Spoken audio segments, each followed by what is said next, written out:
Tingginya curah hujan saat ini mengakibatkan pondasi jembatan penghubung antara desa Kecamatan Medang Suku II, Kabupaten Oku Timur amblas. Kondisi ini membuat warga alami kesulitan untuk melintas.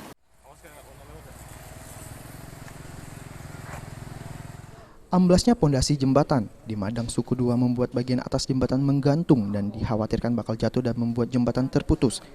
Dengan kejadian ini, Kapolsek Madang Suku II, Ibtu Ari Gusman bersama anggota serta perangkat desa langsung meninjau lokasi dan langsung melakukan pembangunan jembatan darurat dengan menggunakan papan dan melakukan pemasangan tanda-tanda bahaya di sekitar lokasi. Ambruknya pondasi jembatan tersebut diakibatkan oleh curah hujan tinggi beberapa hari terakhir, sehingga mempengaruhi derasnya aliran sungai yang mengikis tanah sekitar pondasi. Amblasnya pondasi jembatan tidak menimbulkan korban jiwa dan luka-luka. Saat ini jembatan masih bisa dilalui kendaraan roda 2, akan tetapi untuk roda 4 sudah dilarang untuk melintas. Ini terjadi pada hari Jumat, Oktober. Masalah waktu itu di kisaran subuh.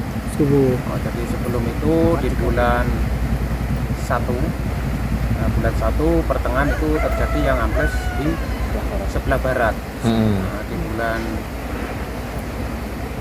10 ini terjadi pada hari Jumat terjadi yang ambles di sebelah timur. Oh, ini udah 2 kali nih Pak?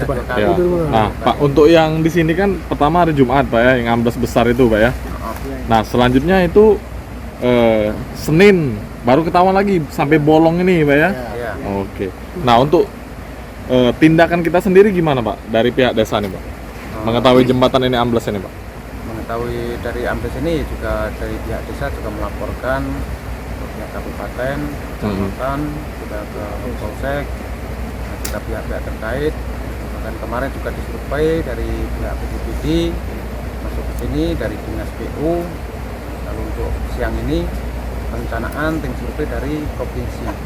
Nah, untuk masalah berkas pengajuan itu yang terjadi kerusakan ataupun ambles itu di bulan 1 kami sudah juga mengajukan proposal. Kami juga langsung menemui, langsung mengantar langsung ke Pak Bupati juga ke Pak Kepala Dinas. Oke, Pak, untuk Sementara itu, seorang warga berharap pemerintah segera membangun jembatan yang amblas untuk mempermudah mobilitas warga. Aji, Pal TV.